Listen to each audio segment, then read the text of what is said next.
seminário 5, já na entrada, assim, na primeira lição, o Lacan mostra isso daqui. Deixa eu mostrar para vocês só os rabiscos.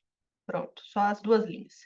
Então, como que a gente começa? A gente começa entendendo que, no auge da psicanálise freudiana, pós-freudiana, e principalmente inglesa, lá na escola inglesa, me vem um cara do nada e fala assim: que tal a gente pensar as formações inconscientes, o xiste, o desejo freudiano a partir disso daqui? Bom, vamos entender o contexto da coisa. Somos pós-freudianos, somos escola inglesa, e vem um francês e nos fala assim: que tal a gente pensar o desejo freudiano, o xiste, a partir desses dois riscos, com vetores e um cruzamento? Foi isso que o cara fez, tá, gente? Assim, esse é o Lacan. Então, imagina que loucura, né? E como isso daqui não foi aceito de primeira. Mas tudo começa aqui, tá? Tudo começa nessas duas retas. E a gente vai começar aqui. Isso aqui não é o grafo do desejo, né? Então, obviamente, o nosso primeiro dia eu quero que a gente conheça, eu quero que vocês sejam apresentados a essa querida, que é a célula elementar, também conhecida como célula fundamental do grafo. É um pré-grafo, mas é aqui que a coisa começa. Por quê? Porque aqui o Lacan vai falar da cadeia significante, do sujeito. Aqui ele vai falar principalmente da retroatividade, então, da coisa da retroação, do Nachträglich, do après-coup, do tempo, né? Então, a temporalidade lógica da cadeia significante, do sentido, do significado, da significação vai aparecer aqui. E depois, o Lacan também vai usar isso daqui para falar de código e de mensagem importantíssimos para a gente. Então, começa aqui, não começa lá no grafo lindão, bonitão. Começa aqui nessa célula elementar. Então, na célula elementar tem um monte de coisa que a gente precisa ver. Tá? A gente vai começar nela, mas vou mapear vocês primeiro. Depois a gente tem o primeiro andar do grafo. Lacan fica uns 60% do seminário 5 só aqui nesse primeiro andar. A maior parte do seminário é uma trabalheira neste andar aqui. Fica um tempão no primeiro andar do grafo, para depois, finalmente, ele vir e trabalhar o grafo completo. Mas a gente passa muito tempo no primeiro andar do grafo. É muito, muito tempo no primeiro andar do grafo, ele é importantíssimo para Lacan, depois a gente vem aqui para o final. Esses três aqui são os mais trabalhados no seminário 5, e o grafo inteiro é mais trabalhado no seminário 6 em subversão do sujeito, lá nos escritos. O que que tem aqui para a gente mapear, assim, para a gente olhar? O primeiro ponto que eu gostaria que a gente saísse daqui entendendo, sabendo, que eu acho que é um dos mais importantes, é entender que quando o Lacan faz essa apresentação aqui, ele está fazendo um convite para a psicanálise, que é o convite ao campo da topologia, das matemáticas, mas não só da matemática, mas da topologia. O grafo é a nossa primeira relação com a topologia. Normalmente a gente pensa em objetos topológicos, a gente pensa na banda de Möbius, né, que está aqui do lado, do meu lado, a gente pensa na garrafa de Klein, que está em algum lugar do meu escritório, que eu não sei muito bem onde, eu acho que ela está aqui na estante. Ou a gente pensa no Kreuzkopf, mas a gente nunca pensa no grafo do desejo, porque afinal de contas, né, o nome é grafo, então a gente vai direto para as matemáticas. E não é exatamente a ideia. A ideia do Lacan, aqui no Seminário 5, já é entrar na topologia. O que é a topologia, gente? É o pensamento matemático para Lacan. A topologia que nos interessa é a topologia da geometria não euclidiana, que é onde a gente permite cortes, torções, deformações. Ou seja, aqui não é um convite para matemática clássica, de quadrado, ângulos, círculos, essa coisa que a gente aprende em geometria na escola. É um outro lugar da geometria que permite cortes, furos, buracos, borda, torção. Então, é essa topologia. E o mais importante, que é o ponto que eu quero que a gente entenda. que a gente comece a conhecer, que eu vou deixar aqui no cantinho, porque é a bússola, né, do nosso trabalho. Esse grafo, ele não é uma analogia. Ele não é uma representação.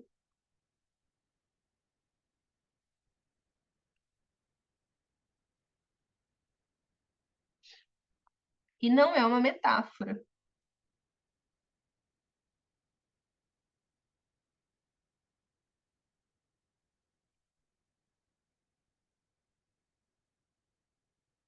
O que isso quer dizer? Que a gente não usa a topologia para Lacan, não é assim.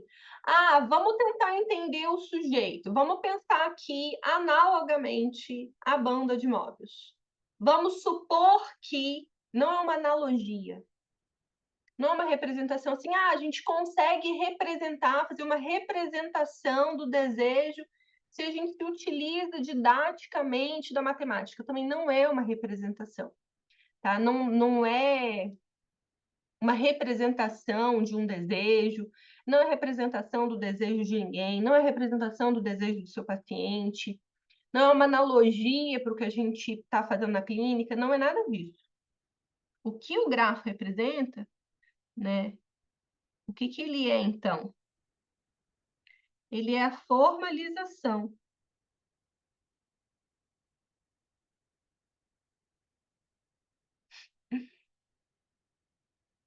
É a formalização da própria estrutura.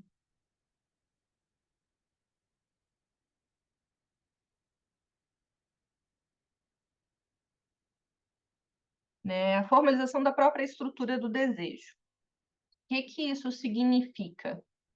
Quando a gente fala grafo do desejo, a gente não está falando assim, esse é o grafo do desejo do meu paciente, então eu consigo escrever meu caso no grafo. Você até consegue escrever algumas coisas no grafo, muita gente faz isso, não vejo muito sentido, não, mas você pode fazer. Né? E não é assim, é uma representação, é como a gente consegue pensar o desejo. Não é isso que o Lacan está tentando fazer. O que ele está tentando fazer realmente é formalizar. O que isso significa? Que quando a gente faz esse grafo, quando a gente entende a matemática dele, a gente está, em tese, entendendo, de fato, a gente está de cara com a forma, com a superfície do desejo e todos os seus elementos. O grafo do desejo, ele é ainda pensado também, tem um a mais aqui, que o grafo ele também é pensado como a formalização do próprio sujeito. Então, o grafo é formalizar onde que esse efeito sujeito aparece. O que isso significa, gente? Vamos tentar sair do campo da representação, porque o campo da representação ele é mais intuitivo. Então, intuitivamente, isso daqui vai ficar bem difícil, né? Porque a gente vai olhar para um bando de rabisco e a gente vai falar, como assim não é uma metáfora, não é uma representação? Né? Como assim que o desejo é literalmente isso daí? Né? Como assim essa formalização significa que o grafo é de fato isso, né? O desejo, o sujeito? Como assim? Vamos pensar quando eu acho que quando a gente vai para a física fica um pouco mais fácil. Percebem que quando a gente fala assim, quando a gente vai estudar física na escola, né? E a gente tem aquele bando de forma que a gente decora, que é assim, a fórmula da gravidade, a fórmula da velocidade, a fórmula da aceleração. Vocês não precisam lembrar de nenhuma, não. Só tenta lembrar, assim, como que eram as aulas de física. Não sei se vocês se lembram, e isso é muito difícil, porque a física não é intuitiva, que aquelas fórmulas não eram metáforas da velocidade, não era uma metáfora da aceleração, não é uma analogia didática da gravidade. É daquele jeito ali. É a forma como a gente formaliza um evento. Então, evento, um corpo em aceleração. Isso tem uma lógica algébrica, matemática. E aquela fórmulazinha que a gente decorava, ela não é assim a suposição de vamos supor que a velocidade sejam númerozinhos. Não, é isso. É literalmente aquilo ali. Quando a gente pega massa, energia, né, a fórmula mais famosa de Einstein, é aquilo ali. Aquilo ali não é uma didática, até porque física não é nada didática, né? Então, didática a gente sabe mesmo que não é. Mas não é uma metáfora, não é uma representação, não é uma analogia, é aquilo ali. E isso, de fato, não é intuitivo. Então, pela intuição, tentar enxergar dentro da nossa cabeça, a gente não vai conseguir captar, que não é intuitivo mesmo.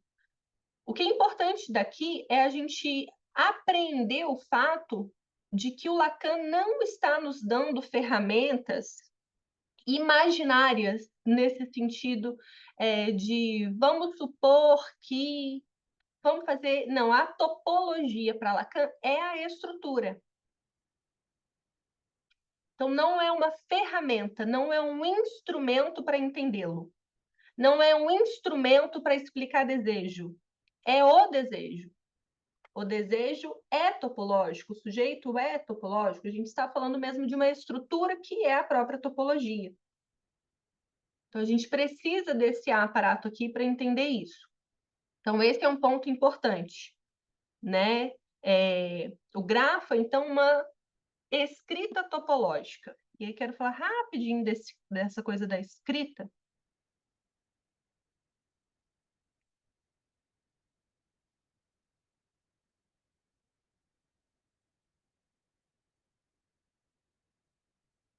Esse é um ponto importante também, assim, para a gente, que o que a gente tem aqui, né, não é representação dessas relações espaciais, de um vetor para o outro, não é isso. A gente tem as posições estruturais dos elementos do campo da linguagem do desejo. Então, não é assim, desse vetor para esse vetor, a gente está representando. Não, a gente está vendo formalmente as funções mesmo desses elementos estruturalmente. Quais são esses elementos? São vários, mas a gente vai ver elementos como, por exemplo, o S1, o S2, o asão, ou seja, é uma escrita topológica para dar conta da álgebra lacaniana.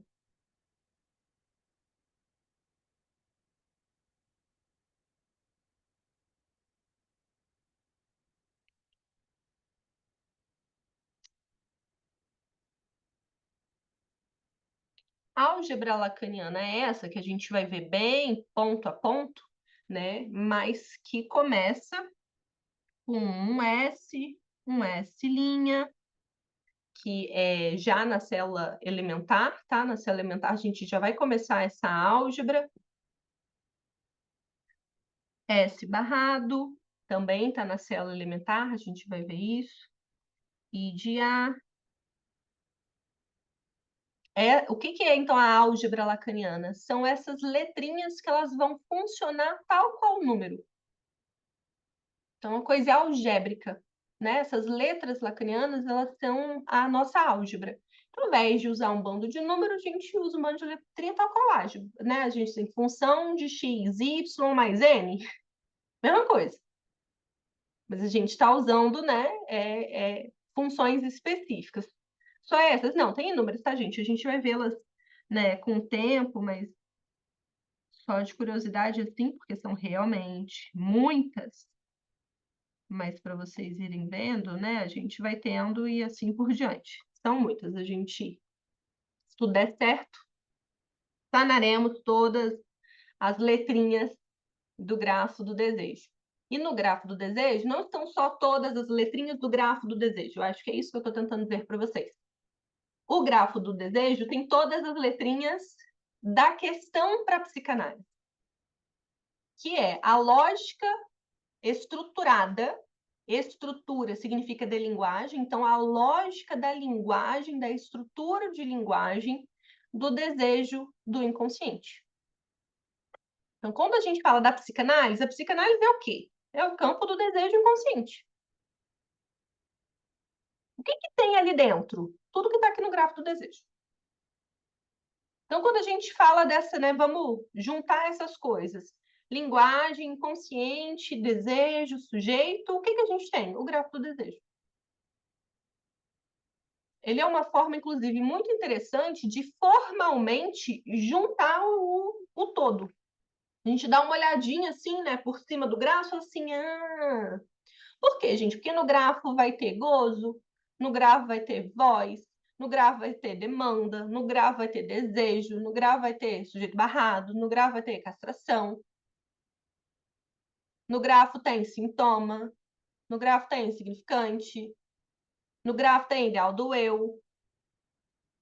Percebem? Grafo do desejo, ele não é uma exemplificação do desejo, não. É um olhar na estrutura. A gente está olhando, a gente está de frente para a estrutura. Assim como quando a gente pega lá uma fórmula de Einstein, de massa e energia, a gente está entendendo, quem entende, né, os físicos, não eu, eles entendem imediatamente tudo que a gente pode pensar sobre massa, sobre energia. Quando a gente olha para isso daqui, ó, a gente está entendendo a estrutura da linguagem, portanto, do desejo, portanto, do sujeito.